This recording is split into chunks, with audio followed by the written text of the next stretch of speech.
Media Taiwan soroti skuad mewah Timnas U23.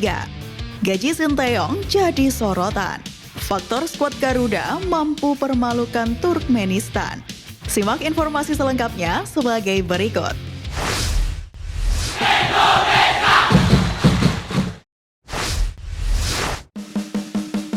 Waspadai skuad Garuda Muda, media Taiwan kagumi racikan STY. Timnas Indonesia U23 yang bakal turun dengan kekuatan penuh di kualifikasi Piala Asia U23 2024 turut mengundang perhatian media Taiwan. Sebagaimana diketahui, Garuda Muda tergabung di grup K pada kualifikasi Piala Asia U23 2024 kali ini. Pasukan Sinteyong berada satu grup bersama Taiwan dan Turkmenistan. Rizky Ridho dan kawan-kawan sendiri memulai pemusatan latihan pada hari ini. Menariknya, media Taiwan, Google, turut mewaspadai kedalaman skuad Timnas U23 Indonesia di ajang kali ini. Media tersebut menyoroti sejumlah pemain abroad seperti Ivar Jenner, Rafael Stuyck, Pratama Arhan, hingga Elkan Bagot, yang diyakini bakal membuat kekuatan Timnas Indonesia U23 lebih mengerikan. Google menilai bahwa pemain-pemain yang masuk dalam skuad Garuda Muda tidak bisa dipandang remeh. Apalagi mereka memiliki caps bermain di Timnas Indonesia. Kejelian Sinteyong dalam membangun skuad terlihat dalam pemilihan pemain yang dia bawa untuk turnamen ini. Saat ini Timnas Indonesia dan Timnas U23 Indonesia dipimpin oleh pelatih kepala Sinteyong. Jadi di skuad Timnas U23 Indonesia, banyak orang yang sudah memiliki pengalaman terpilih untuk Timnas senior. Tulis Google. Tak pelak, media tersebut memperingatkan kepada Timnas Taiwan untuk mewaspadai skuad racikan Sinteyong. Sebagai catatan, Timnas Indonesia U23 akan lebih dulu menghadapi Taiwan U23 di fase grup kualifikasi Piala Asia U23 2024. Pertandingan akan digelar pada 9 September 2023 di Stadion Manahan Solo. Kemudian, pada pertandingan kedua grup, Garuda Muda akan menantang Turkmenistan U23 pada 12 September mendatang.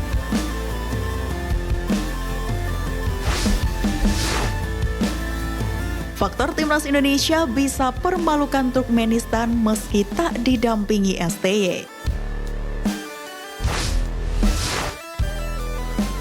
Pertama, tangan dingin Cho In-chol.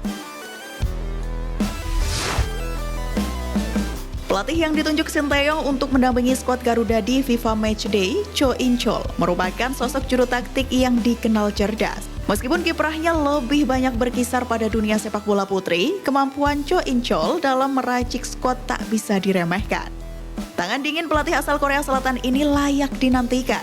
Apalagi, dia juga berstatus sebagai mantan pelatih timnas putri Korea Selatan selama 2 periode. Dia juga bisa mempersembahkan 7 gelar juara Women Korea League. Kedua, chemistry. Meskipun tak didampingi langsung oleh Sinteyong, Timnas Indonesia tetap bisa bermain seperti biasanya. Pasalnya, chemistry antar pemain sudah terbangun sejak waktu yang lama.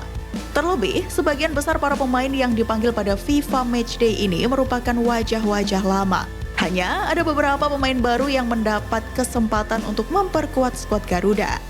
Oleh karena itu, chemistry inilah yang membuat skuad Garuda bisa menjalankan taktik seperti biasanya saat menghadapi Turkmenistan meskipun tak ada Sinteyong yang memberikan instruksi di pinggir lapangan.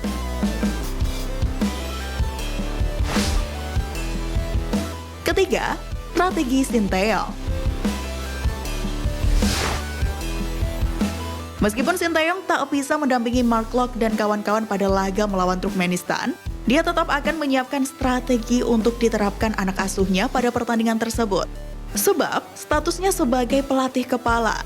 Strategi inilah yang bakal dijaga oleh Cho In-chol ketika dia mendampingi para pemain Timnas Indonesia pada laga melawan Turkmenistan.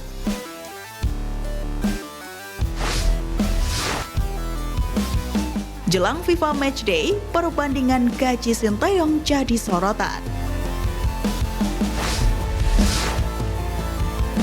Fakta menarik datang dari Sinteyong yang memiliki perbandingan gaji kala melatih Timnas Indonesia dengan Korea Selatan.